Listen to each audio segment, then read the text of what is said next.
اعوذ باللہ من الشیطان الرجیم بسم اللہ الرحمن الرحیم۔ السلام علیکم ورحمۃ اللہ وبرکاتہ۔ دل میں ایک ہی دعا کا بار بار خیال آنا اور اس کا بار بار سوچنا کون سی نشانی کو ظاہر کرتا ہے؟ جو لوگ دعا کو محض اللہ تعالیٰ سے اپنی ضرورتیں اور حاجتیں پوری کروانے کا ذریعہ سمجھتے ہیں، اور جب یہ دیکھتے ہیں کہ ہماری مطلوبہ ضرورتیں اور حاجتیں پوری نہیں ہو رہی تو نیم دلی سے دعائیں مانگنے لگتے ہیں یا مایوس ہو کر دعا مانگنا ترک کر دیتے ہیں، اور بعض لوگ تو اس سے بھی آگے بڑھ کر اللہ تعالیٰ سے گلا اور شکوہ کرنے لگتے ہیں۔ یہ صورتحال دراصل دعا کے صحیح اسلامی تصور سے لا علمی کے باعث پیدا ہوتی ہے۔ قبولیت دعا کے بارے میں رسول اللہ صلی اللہ علیہ وآلہ وسلم نے 3 صورتیں بتائی ہیں۔ پہلی، یا تو انسان کی مطلوبہ حاجت پوری کر دی جاتی ہے، دوسری، یا دعا کے برابر کوئی آنے والی مصیبت ٹال دی جاتی ہے، نمبر 3، یا اس کا اجر و ثواب آخرت میں ذخیرہ کر دیا جاتا ہے۔ لہٰذا دعا کو عبادت سمجھ کر مانگنے والا کسی بھی حال میں مایوس اور ناکام نہیں ہوتا۔ اگر اس کی مطلوبہ حاجت فوراً پوری ہو جائے تو یہ سراسر اللہ تعالیٰ کا انعام اور فضل ہے۔ اگر مطلوبہ حاجت پوری نہ ہو تب بھی اس کی محنت ایک بڑے اور یقینی فائدے سے محروم نہیں رہتی، اور بطور عبادت آخرت میں اس کا اجر و ثواب، جس کا احساس انسان کو دنیا کے بجائے آخرت میں کہیں زیادہ ہوگا۔ تمہارا دل انتظار کر کر کے تھک چکا ہے کہ کب اللہ تعالیٰ تمہارے نصیب میں کن کا قلم پھیرے گا، اور کب تمہارے نصیب میں جو چیز تم نے مانگی ہے وہ چیز عطا کرے گا۔ انسان ہر وقت اس حاصل کو حاصل کرنے کی کوشش کر رہا ہوتا ہے اور اپنی ٹوٹی ہوئی امیدوں کے لیے معجزے کی تلاش میں رہتا ہے۔ یہ بات یاد رکھیے کہ پتھر پر بھی پانی بار بار گرتا رہے تو پتھر میں بھی سوراخ ہو جاتا ہے۔ وہ رب جو پتھر کے نیچے چونٹی کے حالات سے بھی واقف ہے، وہ کیسے تم سے بے خبر ہو سکتا ہے؟ آپ کے دل میں جو بھی خواہش ہے یا کوئی مراد ہے، کیا اللہ تعالیٰ اس سے نا واقف ہے؟ جب آپ نا امید ہوں، مایوس ہوں اور یہ سوچیں کہ میں بار بار دعا مانگ رہی ہوں اور میری دعا قبول نہیں ہو رہی، تو سورۃ الضحیٰ کی اس آیت کو یاد رکھیے۔ قسم ہے چاشت کے وقت کی، قسم ہے رات کی جب وہ چھا جائے، نہ تو تیرے رب نے تجھے چھوڑا ہے اور نہ وہ تجھ سے بیزار ہوا ہے، یقیناً تیرا انجام آغاز سے بہتر ہوگا۔ انسان اپنی خواہشوں اور اپنے خوابوں کو پورا کرنا چاہتا ہے، اور اس کے لیے وہ بار بار دعائیں مانگتا ہے، اور جب وہ اس کو نہیں ملتی تو آپ جانتے ہیں اس کا نتیجہ اس کو کیا ملتا ہے؟ اللہ تعالیٰ جب انسان کو کسی چیز سے محروم کر دیتا ہے اور اس کو آزماتا ہے، لیکن بدلے میں اسے بہت سی راحتیں بھی نصیب فرماتا ہے۔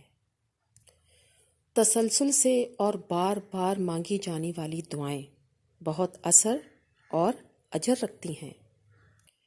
انسان چونکہ محدود بصارت اور بصیرت رکھتا ہے، اس لیے جلد نا امید ہونے لگتا ہے۔ ہم اللہ تعالیٰ کی مصلحت کو جان نہیں پاتے اور مایوسی کے اندھیروں میں ڈوبتے چلے جاتے ہیں۔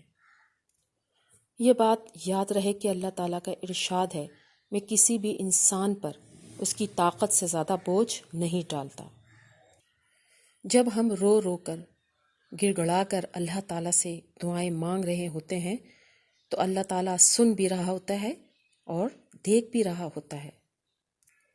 اللہ تعالیٰ انسان کو مشکلات اور آزمائش دے کر اصل میں اس کے صبر کا امتحان لے رہا ہوتا ہے، اور اگر انسان صبر و برداشت سے کام لے تو اللہ تعالیٰ اسے بلندیوں کی روشنیوں تک پہنچا دیتا ہے۔ اللہ تعالیٰ کے دونوں ہاتھ کھلے ہوئے ہیں، وہ دن اور رات انسانوں کو ان کی حاجتوں کے مطابق چیزیں تقسیم کر رہا ہے۔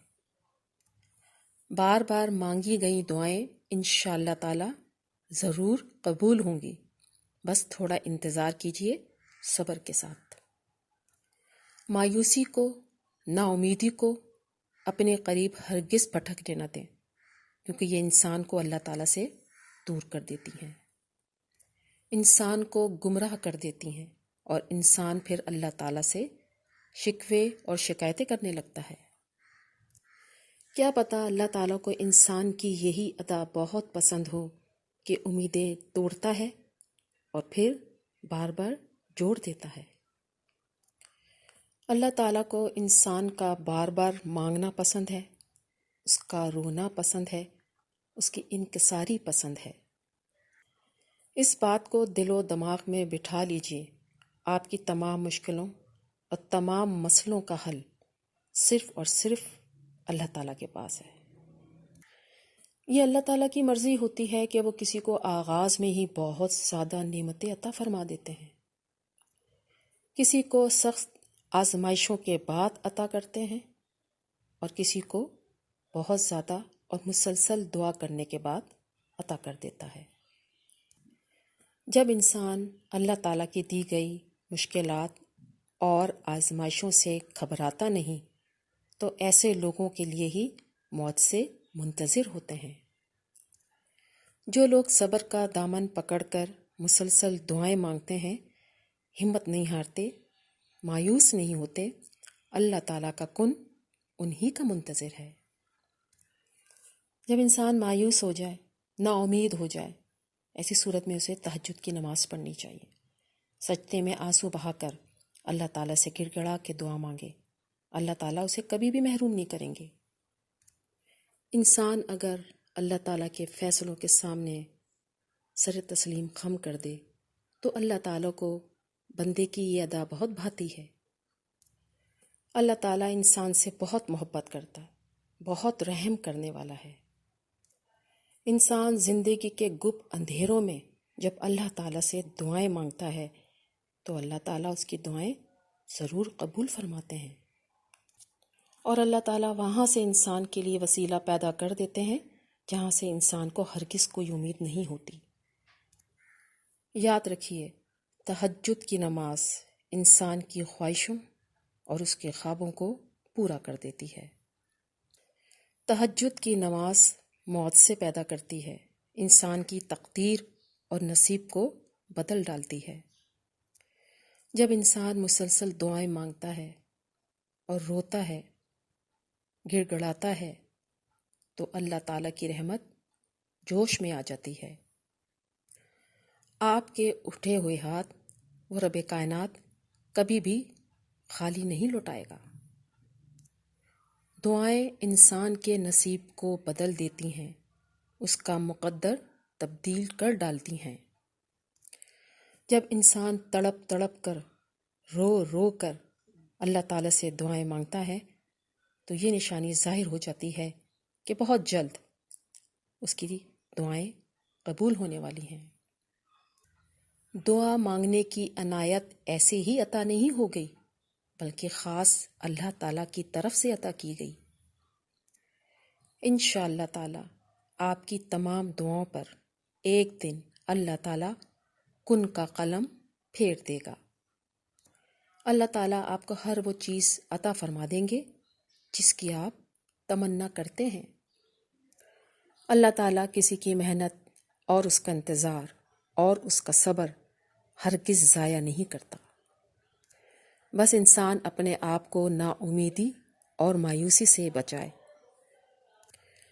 اللہ تعالیٰ کے کن کا صبر سے انتظار کیجیے، موت سے آپ کے